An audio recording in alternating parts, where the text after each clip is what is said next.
This is the Ielts listening test. You will hear a number of different recordings, and you will have to answer questions on what you hear. There will be time for you to read the instructions and questions, and you will have a chance to check your work.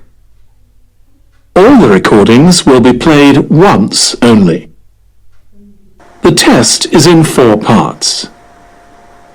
At the end of the test, you will be given 10 minutes to transfer your answers to the answer sheet. Now turn to part 1.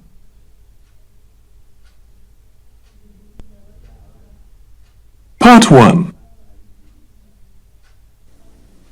You'll hear an interview conversation between a banker and a customer. First, you have some time to look at questions 1 to 7.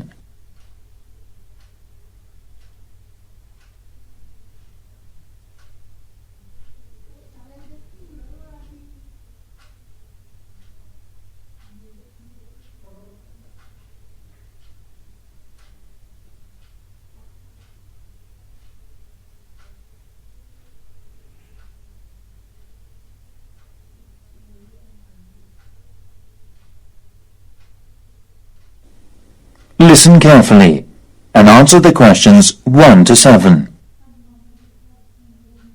Hi, can I open a bank account, please? Sure, come on in. Make yourself at home. I'll just get some details for you. It won't take long. Okay, right. What kind of account do you want? A deposit account.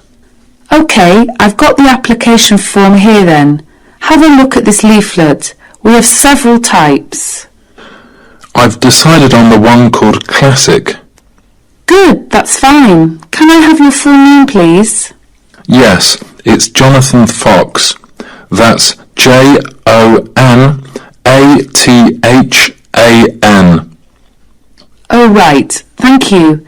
And what's your date of birth, please? The 21st of January, 1970. Right. Do you have another bank account in the UK? No, not yet. This is the first one. Okay, fine. And what is your address in the UK, sir? 10 Island House, South Quay. That's East London, isn't it? Yes. Near Canary Wharf, right? Yes, that's right. How long have you been at your current address? Just around 1 month, actually. Okay, that's fine. Can I ask for a previous address? Sure. It's flat 3, Canada House, Queen Street. Is that all? Yes. That's Edinburgh, isn't it? Yes. Edinburgh. Okay, thank you. Do you have a daytime telephone or mobile phone number? Yes. I think the number at my office, it's 0207 235 6735. Would you like my home phone number too? Yes, please. It's 0204 675 1222. Lovely. Before you hear the rest of the conversation, you have some time to look at the questions 8 to 10.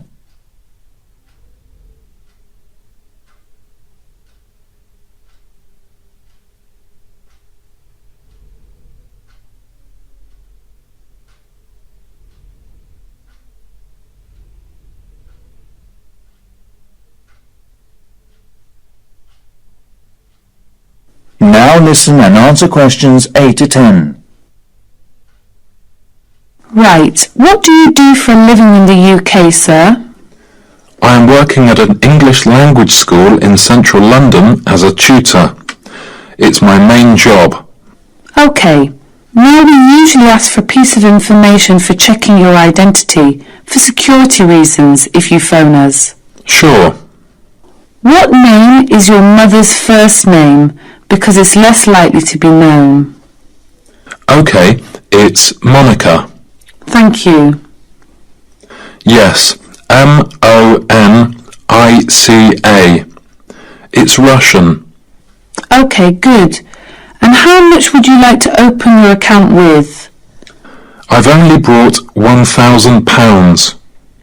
OK, fine. How often would you like to receive bank statements? I won't be needing bank statements. What about an online banking service? OK, just a moment please. Can I check in the box on the screen? Sure. I was also wondering about a mortgage service. Sure. Can you just wait a moment? I'll introduce you to a mortgage marketing manager. Thank you.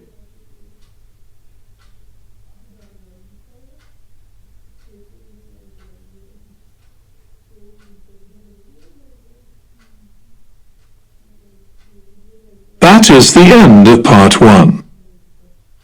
You now have 1 minute to check your answers to part 1.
Part 2.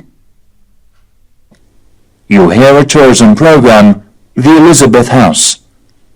First, you have some time to look at questions 11 to 14.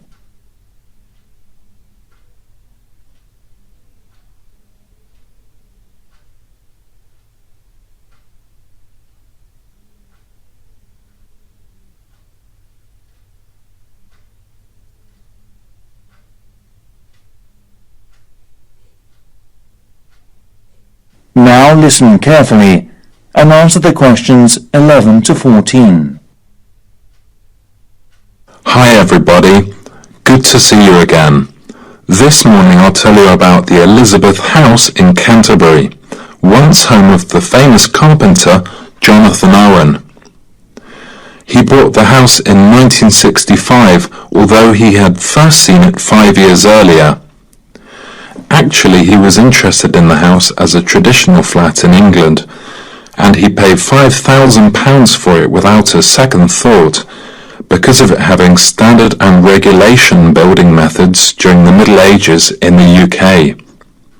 At that time, he had worked at the University of Canterbury as a head carpenter, who managed with a small building company.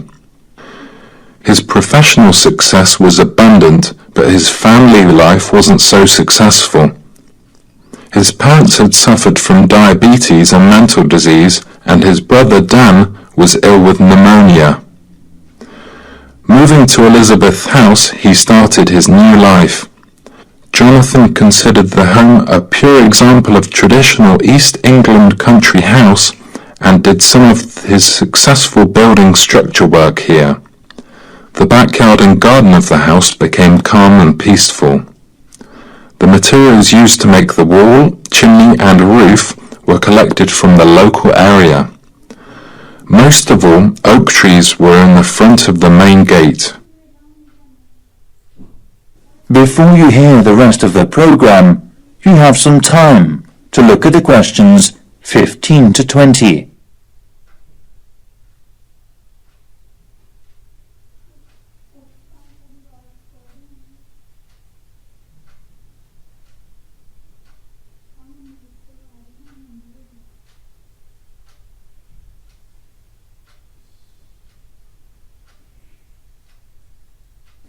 Now listen and answer questions 15 to 20.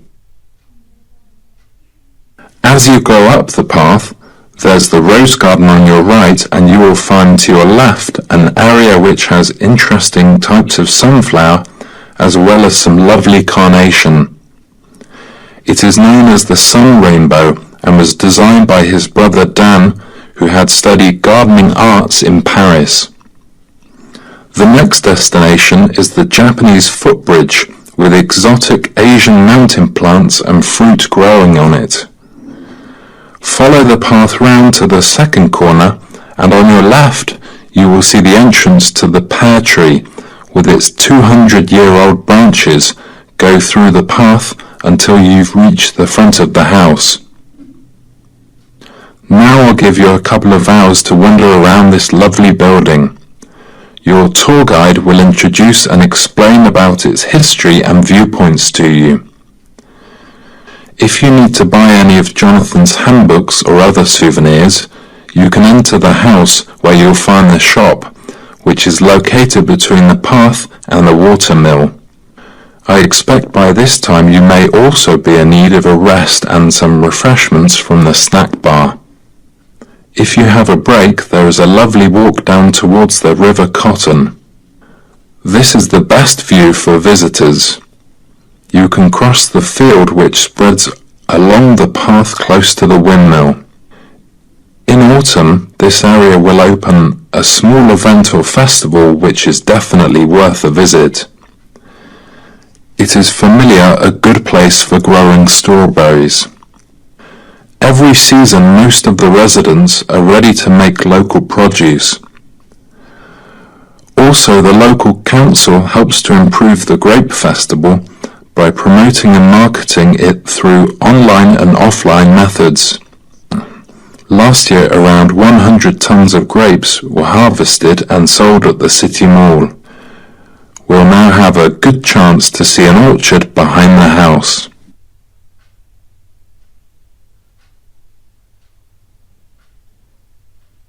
That is the end of part 2. You now have 30 seconds to check your answers to part 2.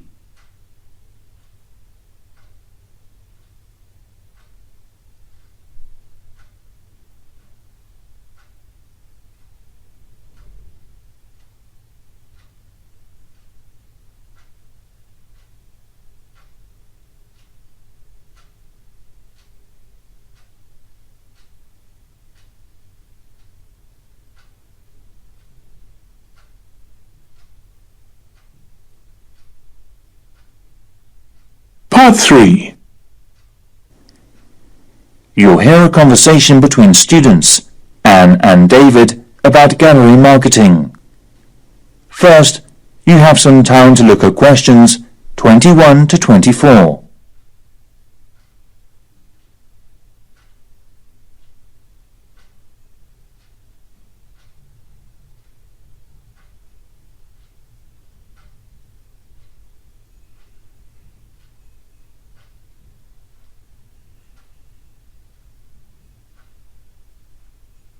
Now listen carefully and answer the questions 21 to 24. Anne, we really need to get working on this gallery marketing assignment. We've only got 2 weeks left until the end of the month to set up. Right, so how about getting started now? We need to work through the instructions. Well, we must search for one area from tourism industries, like the museum or gallery. There are lots of sites online. What are they about? The National Science Museum, the History Museum, the War Museum, the Tate Modern Art Gallery, and so on. You got more? We've got plenty. I've got an idea to find out the best comment. Coming this Friday, we'll get more information at the London Museum because it shows all the visitors' guidebooks of museums or galleries in the UK. It also runs a small workshop about non-profit tourism industries marketing. Great. So after visiting there, we have to use research methods such as telephone interviews, questionnaires on the street, or sending out emails. Actually, we don't have a choice. We have to send the email. Right, we don't have to waste time deciding among them. By the way, how do we get the responses? Let's contact the London Museum's Information Centre. Actually, it may be helpful to us to collect data through our head course leader. How many people do we have to interview?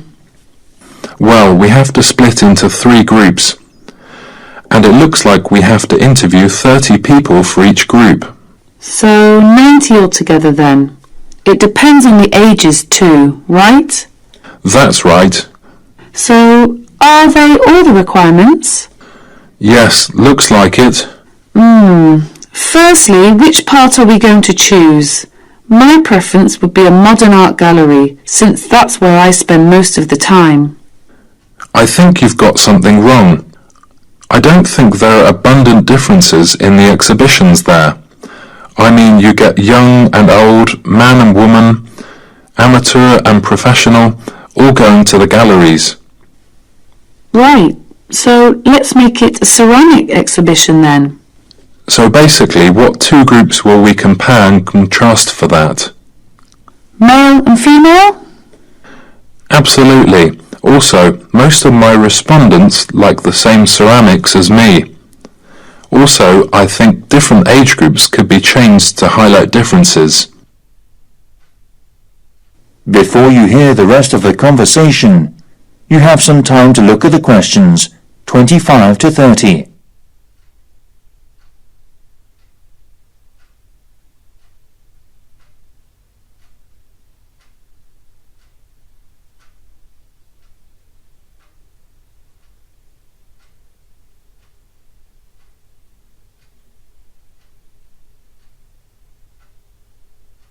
Now listen and answer questions 25 to 30. I think you're right. I'll take some comment. The age groups are teenagers, 20s, 30s, 40s and over. What do you think about this? Great, that will give us more detail. So how about the kind of ceramic they like? Let's give them some options and then we can just tick boxes. Okay, let's have Asian, European, African. What else? Something special? Well, we should include the Incas in Peru. Some people like this style, you know. Okay, and then we should know about their understanding of ceramics. They can learn about that thanks to a gallery curator who can inform them about the patterns and markings through picture and local clay. I'm curious about how they were made. I mean a process with painting and things embedded on the surface. At that time, the equipment and materials were not good, compared with the present day. I agree. We should also include an earthen vessel, of course. Right. The next step could be about where they were actually from. They were made from local clay, weren't they? Things such as mountain, lake, basement and so forth. I think so. One more thing is the colour on the bottle. How did the ancients get the tone? On the internet, it said they got it through dried plants. They were working again to make a tone, drying and sorting. Okay, I see. To get more hard tone, they included other strong herbs or something. At that time, the colours were used by the rich with property. Great. You've got plenty of data, David. No. It's just beginning. We have to look for something special with more details and history for the presentation next week.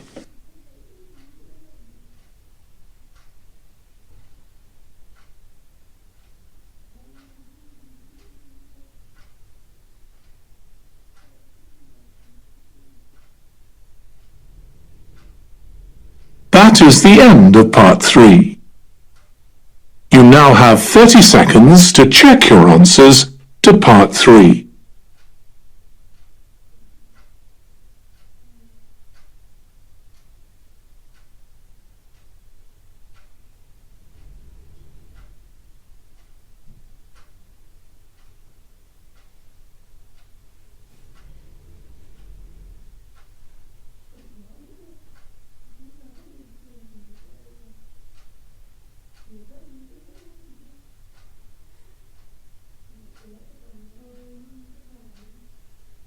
Part 4.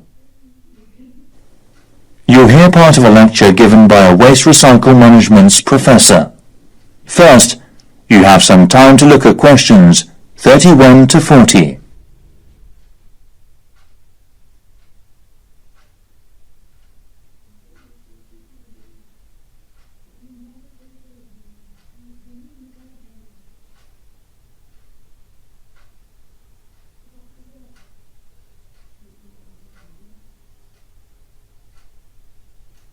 Now listen carefully and answer the questions 31 to 40. Hi everyone. This morning I'm going to talk to you about flea markets in England. At first we were surprised to learn that only 15% of people here in England make an effort to collect waste. That is lower than other European countries. Also, it might be falling within a couple of years' time unless the government makes a severe regulation for industries and local residences. The UK government's target means that by 2012 we must decrease our waste emissions by 45% compared with 2000. Local councils can offer support to meet that target by taking part in the National Green Campaign and investing in local flea markets. Most of all, these markets reduce waste emissions from landfill sites. A flea market, or swap meet, is a type of bazaar where very cheap or second-hand goods are sold or bartered for. It may be indoors, like in a warehouse or school gymnasium, or it may be outdoors, like in a field or under a tent. The flea market vendors display the goods used on the table for selling, such as a few unwanted household items to operate commerce, including a variety of used living products. Many flea markets in European countries have food vendors who sell snacks and drinks to the visitors, and may be part of a small event such as carnivals or concerts. As part of our research, our team carried out a questionnaire with people in the local area. The results said we need to open more second-hand shops. However, one problem is that there is a lack of information and marketing. To solve the problems, local councils should invest in supporting flea markets by doing things like creating parking space, organising security, public promotions using the internet and other resources. We were also surprised to discover how waste such as furniture, computers, kitchen tools, and other such things are reused. And wooden furniture or electronic products are easy to recycle because they can be reused over and over again without becoming weaker. Around 3 million electronic goods are thrown away per year. Also, around 500,000 pieces of furniture are also disposed of. Only 1/5 is collected and fortunately recycled through many local flea markets. In 2009, there were around 3,000 flea markets in England. The number is increasing steadily so far.